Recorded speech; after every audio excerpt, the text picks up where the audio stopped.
Najwa Shihab, gedung debat malam itu dipenuhi oleh aroma kegelisahan publik. Lampu sorot menari-nari di langit-langit aula, menciptakan bayangan panjang dari para peserta yang duduk tegak, sebagian dengan kepala penuh data, sebagian lain membawa ego lebih besar dari nalar.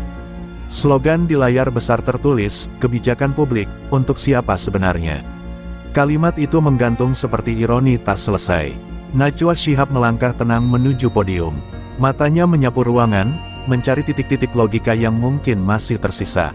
Gaun hitam sederhana melekat di tubuhnya, kontras dengan atmosfer debat yang penuh warna, bukan warna intelektual, tapi warna politis yang memuakkan. Di tangannya, naskah pembuka, namun belum sempat dibaca, gelombang kegaduhan datang lebih cepat daripada intro lagu nasional. Duduk tak jauh darinya, seorang pria bertubuh ringkih dengan sorot mata nyala api intelektual, atau sisa-sisa dari masa lalu akademik, mengangkat sebelah kaki ke atas meja. Ya, kaki, gerung, sang profesor yang tak pernah menyatu dengan protokol. Ia tidak bicara, tapi tubuhnya sudah berdebat. Penonton mendadak bisu, lalu pecah dalam desis antara kagum dan jijik.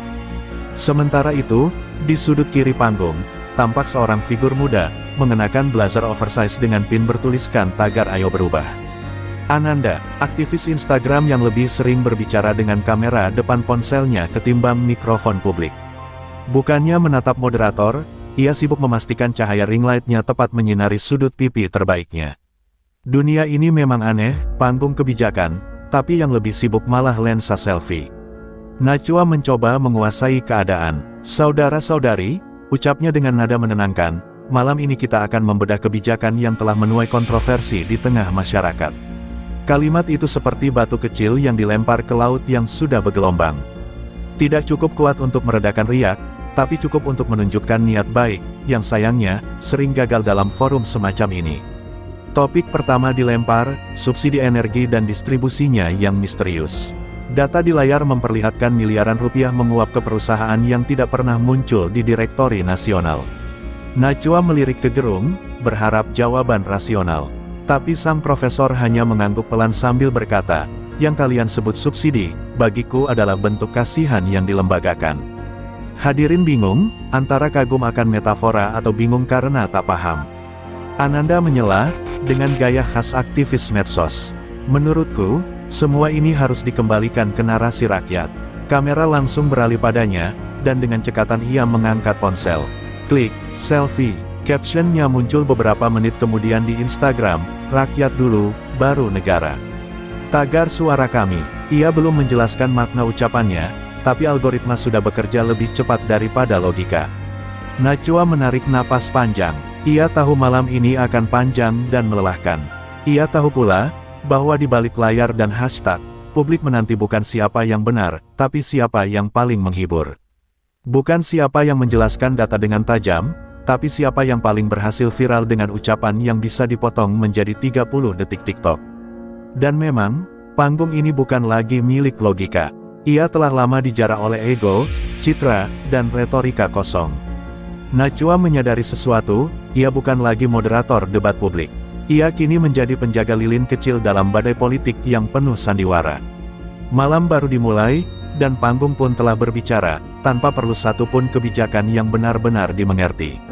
Seketika setelah Najwa menyampaikan segmen berikutnya tentang proyek Ibu Kota Negara IKN, yang penuh kontroversi, Prof. Gerung meluruskan duduknya, namun alih-alih merapikan posisi, ia justru semakin menekuk tubuh ke belakang dan meletakkan satu kaki telanjang ke atas meja bundar di depannya.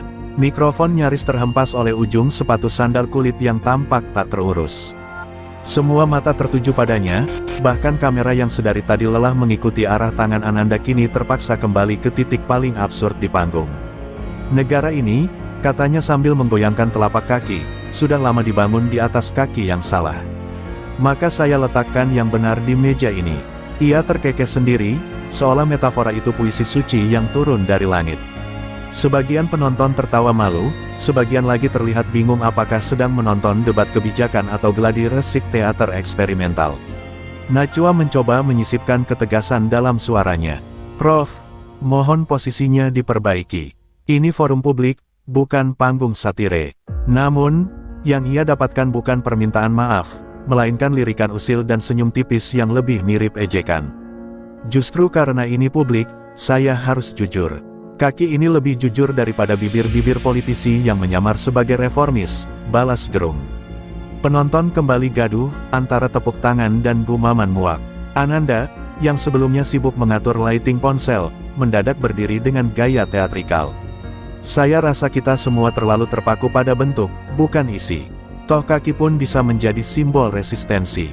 Ia menyapu rambut ke belakang, lalu kembali duduk, puas telah mengatakan sesuatu yang tampak dalam tapi kosong makna. Beberapa followersnya langsung membanjiri kolom komentar dengan emoji api dan tepuk tangan. Dunia digital memang cepat memberi validasi, walau isinya nihil. Nachua tak menyela, ia hanya diam, duduk kaku dengan rahang mengeras. Bukan karena takut, tapi karena kecewa. Panggung yang semestinya membedah substansi, kini jadi arena sarkasme dan aksi teatrikal yang lebih layak tayang larut malam. Ia menatap naskah debatnya, semua pertanyaan kini terasa tak relevan di tengah parade absurditas ini. Pembahasan kembali diarahkan, data tentang IKN ditampilkan, anggaran jumbo, tumpang tindih izin lahan, suara-suara adat yang terpinggirkan. Namun lagi-lagi Gerung menimpali bukan dengan angka atau analisis, melainkan perumpamaan. Memindahkan ibu kota tanpa memindahkan akal sehat ibarat mengganti baju saat otak masih telanjang, ucapnya dengan nada puitis. Ruangan terdiam, bukan karena kagum, tapi bingung hendak mulai mencerna dari mana. Nachua membalik halaman naskahnya perlahan, seolah mencari jalan keluar dari absurditas yang membungkus malam itu. Ia menatap ke arah jam dinding, menghitung menit, bukan untuk mengatur waktu, tapi untuk menyabarkan diri. Debat ini seperti labirin, tanpa peta, penuh dinding gema yang hanya memantulkan narasi kosong berulang-ulang. Di barisan depan, seorang mahasiswa mengangkat kertas bertuliskan, "Kami butuh jawaban, bukan pertunjukan." Kamera sempat menyorotnya sebentar sebelum berpindah lagi ke wajah Ananda yang kini tersenyum bangga sambil mengirimkan story dengan caption, "Semua ini demi kita. Demi generasi." Ia seperti aktor yang percaya bahwa tepuk tangan digital jauh lebih penting dari kebijakan konkret. Gerung menguap kecil, lalu bersandar. IKN itu mimpi yang belum bangun. Dan kita dipaksa ikut tidur siang tanpa selimut. Pernyataan itu kembali disambut tawa penonton yang sudah tak bisa membedakan antara kritik, satire, dan sekadar lelucon lelah. Nachua akhirnya bicara, pelan namun dalam. Kita bicara tentang masa depan jutaan orang. Tanah yang direbut, alam yang dikorbankan, dan generasi yang disumpal janji. Tapi kalian malah berdiri di atas panggung ini seolah kita sedang main drama. Ucapannya menusuk, namun hanya hening yang membalas. Tidak ada yang merasa perlu menjawab, karena semua lebih sibuk menjaga persona daripada membenahi isi. Malam terus merambat, dan debat berubah menjadi parade simbol. Kaki di atas, meja, selfie tanpa makna, kalimat yang dilemparkan seperti serpihan puisi patah. Nachua tahu, jika debat ini direkam, sejarah akan menyaksikan bukan siapa yang berpikir jernih, tapi siapa yang paling nyeleneh. Dan di balik semua itu, publik yang menonton hanya bisa menyimpan satu tanya, siapa sebenarnya yang sedang mempermainkan siapa. Malam itu, dunia maya lebih gaduh daripada ruang debat. Cuplikan kaki Gerung yang bertengger di meja menyebar seperti virus, dibumbui potongan-potongan kata yang terdengar bijak padahal kehilangan konteks. Judul-judul clickbait bermunculan, kaki filosof di atas negara, debat atau drama, hingga Ananda tampil elegan dalam kesunyian moral politik. Seolah-olah panggung malam itu bukan tentang kebijakan, melainkan kompetisi visual siapa paling mengesankan layar ponsel.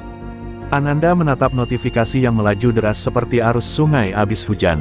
Ribuan likes, ratusan komentar, mention dari akun-akun selebritas politik dan aktivis semu.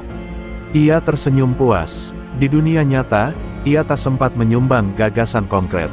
Namun di layar kaca, ia sudah jadi ikon perlawanan versi filter Valencia. Semua tentang momentum, bukan makna. Nachua melihat tangkapan layar dari timnya di balik panggung. Ia hanya menggeleng. Ia mengerti kini, narasi kalah cepat dari estetika. Dunia telah berubah, dari perdebatan substansial menjadi adu bingkai visual. Ia merasa seperti pustakawan yang tersesat di festival musik, tahu terlalu banyak, tapi tak bisa didengar. Gerung, di sisi lain, merokok dengan tenang di ruang transit. Tuh kan, ujarnya pada asistennya, kontroversi lebih tahan lama dari klarifikasi. Ia tahu benar bagaimana membakar diskursus hanya dengan posisi duduk. Tak perlu data jika absurditas bisa dikemas jadi simbol. Para pemikir tua menyusun teori, tapi Gerung cukup dengan kaki. Di media sosial, Ananda membalas komentar dari pengikut fanatiknya. Salah satunya bertanya, "Kak, tadi debat soal apa sih?" Jawabnya, "Bukan soal apa, tapi soal bagaimana kita hadir."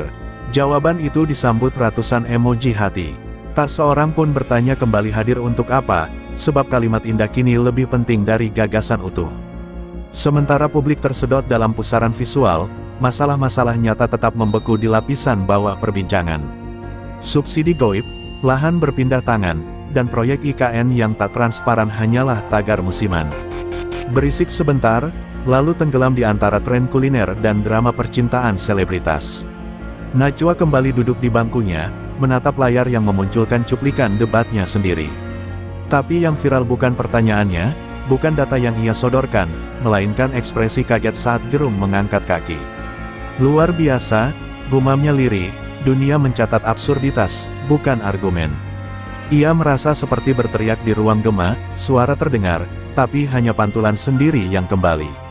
Salah satu media membuat kolase foto, kaki Gerung, selfie Ananda, dan wajah jenuh Najwa. Diberi judul, "Debat Era Digital, Antara Aksi dan Reaksi." Yang membaca tak lagi mencari isi, cukup menikmati dramatisasi. Dunia informasi telah menjadi pameran lukisan retak, warna-warni, tapi tanpa kedalaman. Di luar gedung, sekelompok mahasiswa duduk berdiskusi. Mereka kecewa, bukan karena tak ada solusi yang muncul, tapi karena tak ada satupun yang sungguh ingin memecahkan persoalan. "Debatnya lebih cocok jadi reality show," ujar seorang dari mereka. "Bukan buat cari jawaban, tapi buat cari spotlight." Ananda memposting satu unggahan terakhir malam itu. Sebuah bumerang dirinya berdiri dengan latar tulisan, "Harapan Rakyat," yang terpampang di dinding belakang panggung. Captionnya berbunyi, "Untuk semua yang percaya bahwa perubahan bisa dimulai dari keberanian tampil." Tagar berani bersuara, ia lupa, atau memang tak peduli, bahwa keberanian tanpa isi hanyalah pertunjukan. Gerung pulang lebih dulu, meninggalkan sepatu tuanya di dalam tas kanvas. Ia tak butuh mereka lagi, kakinya sudah cukup viral. Najwa menatap kursi-kursi kosong, mencoba memikirkan ulang, mungkinkah menciptakan panggung baru yang bebas dari teater absurditas ini. Tapi ia tahu jawabannya, dan itu bukan hal yang bisa ditulis dalam naskah. Malam itu, panggung benar-benar kosong. Namun di jagat maya, pertunjukan terus berlangsung. Tak ada jeda, tak ada evaluasi, hanya aliran simulakra yang terus berputar, mempermainkan persepsi, menjauhkan rakyat dari kenyataan. Debat sesi lanjutan digelar 2 hari setelah kegaduhan sebelumnya. Panggung kini tampak lebih megah, layar LED diperbesar, tata cahaya ditambah, bahkan dibuka dengan jingle dramatis ala panggung penghargaan. Alih-alih memperbaiki arah diskusi, penyelenggara memilih menambal kegagalan sebelumnya dengan estetika visual. Seakan-akan kemasan bisa menebus kekosongan substansi. Najwa berdiri di tengah panggung, kali ini tanpa ekspresi basa-basi. Ia tahu, jika masih berharap pada percakapan sehat, maka ia sedang menanam benih logika di tanah yang sudah lama dilanda longsor. Namun nalurinya sebagai jurnalis tak memberinya izin untuk menyerah. Malam itu, ia datang bukan untuk menjelaskan, tapi untuk bertahan. Topik malam itu, UU Cipta Lapangan Kerja yang disebut menghapus masa depan. Sebuah paket kebijakan yang lahir terburu-buru, dikritik dari berbagai arah, namun tetap dikunci rapat di gedung legislatif. Najwa membuka sesi dengan grafik pemutusan hubungan kerja yang melonjak usai pengesahan, serta rekaman unjuk rasa buruh yang dibubarkan tanpa diskusi. Gerung kali ini tampil tanpa kaki di atas meja, tapi tak berarti ia tak siap membalik meja dengan kata-katanya. "UU ini bukan soal kerja," ujarnya dengan suara rendah, "tapi soal bagaimana manusia dijadikan bahan bakar mesin ekonomi. Kita bukan sedang menciptakan lapangan kerja, kita sedang menggali kubur waktu." Hadirin terdiam. Sekali lagi, kata-kata mendominasi ruang tanpa harus menjawab pertanyaan. Ananda menyambut giliran bicara dengan kalimat yang terdengar seperti kutipan motivasi. "Di era kita, pekerjaan bukan hanya soal gaji. Ini soal makna." Kamera menangkap sisi wajahnya yang ia arahkan ke kiri, sudut terbaik. Ia melanjutkan dengan kisah pribadi tentang bagaimana ia pernah membuka bisnis kopi yang gagal, lalu bangkit jadi public thinker. Riwayatnya lebih cocok jadi konten teks ketimbang solusi kebijakan. Najwa menahan diri untuk tak menyela. Tapi dari raut wajahnya, tampak jelas ia muak. Jadi, menurut saudara, UU yang menghapus pesangon dan memperluas kontrak itu memberi makna? Tanyanya. Ananda menjawab pelan, kadang kehilangan adalah cara semesta memberi ruang. Kalimat itu memicu tepuk tangan penonton, bukan karena benar, tapi karena terdengar indah di telinga kosong. Di luar ruangan, para demonstran memadati halaman. Spanduk bertuliskan, "Kita bukan data statistik." Dan, "Hidup layak bukan cuma narasi." Berkibar di tengah teriakan frustasi. Namun suara mereka tak sampai ke dalam studio. Dinding kedap suara membungkam realitas, sementara mikrofon panggung justru memperkeras absurditas. Salah satu panelis tamu, akademisi muda dari kampus negeri, mencoba menyusupkan akal sehat. Ia membeberkan pasal-pasal yang bermasalah, dampak jangka panjang bagi generasi mendatang. Tapi ucapannya seperti dilempar ke jurang, hilang ditelan gema tepuk tangan untuk retorika tanpa isi. Ia tampak mengecil, seperti seseorang yang tersesat di konser yang tak ia pesan tiketnya. Gerung menyambar momen itu dengan pernyataan, kalau UU ini cacat, mungkin karena ia lahir dari rahim sistem yang mandul empati. Penonton tersenyum, moderator menunduk, dan publik di rumah bingung, apakah sedang menyaksikan perdebatan kebijakan atau pentas orasi puisi. Di layar komentar, netizen menyarankan agar acara ini sekalian saja jadi segmen tetap di Prime Time TV. Ananda kembali merekam dirinya sendiri. Kali ini dengan latar LED bertuliskan, "Inovasi untuk Negeri." Ia mengucapkan sepenggal narasi sambil menatap kosong ke lensa. "Negeri ini sedang bertumbuh, kita butuh ruang, bukan ragu." Kata-katanya kemudian muncul di TikTok dengan background instrumental piano dan caption dramatis. Jumlah sarenya melebihi analisis pasal-pasal dalam UU tersebut. Najwa akhirnya meletakkan kartunya di meja. Ia tak berkata apa-apa. Dalam diamnya, ia sedang menyusun strategi, bukan untuk memenangkan debat, tapi untuk menyelamatkan sisa nalar yang masih mungkin hidup. Ia tahu, ketika logika mati bukan karena diserang, tapi karena diabaikan, maka tugasnya bukan lagi berbicara, melainkan menolak larut dalam kepalsuan. Malam itu berakhir bukan dengan kesimpulan, melainkan dengan highlight. Potongan-potongan klip diputar berulang-ulang di layar media. Yang diingat bukan isi debat, tapi ekspresi dramatis dan kata-kata manis. Di dunia di mana realitas dibentuk oleh simulasi, retorika telah mengalahkan logika, dan publik menjadi penonton yang hanya bisa memilih antara ikut bersorak, atau pergi diam-diam.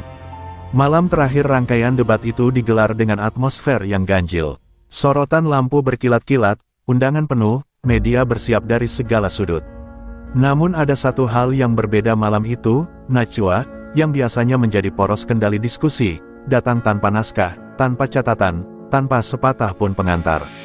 Ia hanya duduk, tenang, menyimak panggung yang telah berubah menjadi altar absurditas. Ananda, seperti biasa, tampil lebih siap dari realitas. Ia mengenakan blazer berwarna krim muda, senyum termanis dipoles sejak parkiran, dan ponsel siap untuk dokumentasi. Ia membuka sesi dengan suara lantang, menyebut forum ini sebagai ruang harapan kolektif, meski tak satu pun jawaban konkret pernah lahir dari pidatonya. Penonton bersorak sebelum ia menyebut satu kebijakan pun. Afirmasi datang lebih dulu dari makna.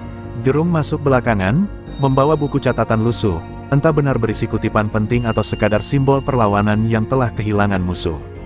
Ia duduk, menyilangkan kaki, kali ini tidak di meja, tapi cukup tinggi untuk tetap terlihat nyentrik. "Malam ini saya tidak akan bicara tentang kebijakan," katanya pelan. "Karena kebijakan telah kehilangan pendengarnya." Ucapan itu mengundang tepuk tangan yang lebih keras dari ketika panelis lain menyebut angka pengangguran. Moderator membuka sesi dengan pertanyaan mendalam tentang krisis pangan dan energi. Namun jawaban yang datang bukan solusi, melainkan permainan kalimat. Ananda menyebut, kita perlu merangkul ketahanan dalam ketidakpastian, sementara Gerung menyebut perut rakyat lapar karena ide-ide besar yang tak punya dapur. Najwa tetap diam. Kameramen bingung, siapa yang seharusnya difokuskan jika pusatnya tak lagi bicara. Di luar gedung, massa mulai berkumpul. Tidak sekadar unjuk rasa, tapi semacam ritual kemarahan kolektif. Mereka datang membawa kertas, poster, hingga pengeras suara. Kalimat yang ditulis jauh lebih tajam dari orasi di dalam panggung. Kritik bukan konten, Tulis salah satunya, "Kami bukan followers, kami korban kebijakan." Sorak-sorai mereka bukan untuk viral, melainkan agar didengar oleh yang telinganya sudah lama ditutup sorotan kamera. Najwa tetap tak membuka suara. Tapi diamnya bukan hampa. Ia memindai setiap jawaban yang terucap, membandingkannya dengan data di kepalanya, dan menandai titik di mana kebohongan berubah menjadi norma. Ia sadar, dalam ruang yang dipenuhi aktor, seringkali diam lebih menggema dari kata-kata yang berlomba mengisi udara. Ananda mencoba menyentuh emosi. Ia bercerita tentang desa kecil yang bangkit karena teknologi. Namun publik mulai lelah. Cerita-cerita inspirasional kehilangan daya ketika realitas tidak berubah. Di kolom komentar siaran langsung, muncul kalimat, "Kapan kalian bicara soal harga beras yang naik?" Dan, "Stop dramatisasi, beri solusi." Gerung kembali mencoba merebut perhatian. Kita hidup di zaman di mana suara rakyat dikurung dalam algoritma. Tapi yang ia lawan bukan sistem, melainkan kehilangan arah bicara. Retorikanya kini terdengar seperti gema dirinya sendiri. Di kejauhan, bunyi peluit massa makin mendekat. Najwa akhirnya berdiri. Semua mata tertuju, tapi bukan untuk mendengar, melainkan menanti ia bicara. Ia menatap kamera, lalu memandang satu persatu narasumber di panggung. Namun alih-alih menyuarakan satu paragraf, ia memilih satu gerakan kecil, melepaskan mikrofon, dan meletakkannya di kursi. Lalu ia pergi, perlahan tapi pasti. Tidak ada pamit, tak ada deklarasi. Hanya kepergian yang membawa makna lebih dari 1000 debat. Penonton bingung. Sebagian berdiri, sebagian terpaku. Ananda terlihat canggung. Gerung tertawa pelan, entah karena geli atau kalah. Tapi yang tak disadari para penghuni panggung, aksi diam itu lebih viral dari semua kalimat yang pernah mereka ucapkan. Klip perginya Najwa tersebar di mana-mana, dijuluki "monumen kesadaran" oleh publik yang mulai muak dengan permainan kata-kata kosong. Dan malam itu, suara sesungguhnya bukan datang dari panggung, melainkan dari luar gedung. Dari rakyat yang menolak dijadikan objek, dari masyarakat yang lelah dijadikan penonton. Najwa bungkam bukan karena kalah, tapi karena tahu bahwa keheningan kadang lebih bertenaga daripada sorakan palsu. Di era ketika debat dijadikan konten, Najwa memilih menjadi jeda. Bukan untuk berhenti, tapi untuk mengingatkan, bahwa kebenaran tak butuh panggung, ia hanya butuh keberanian untuk tak ikut bersandiwara.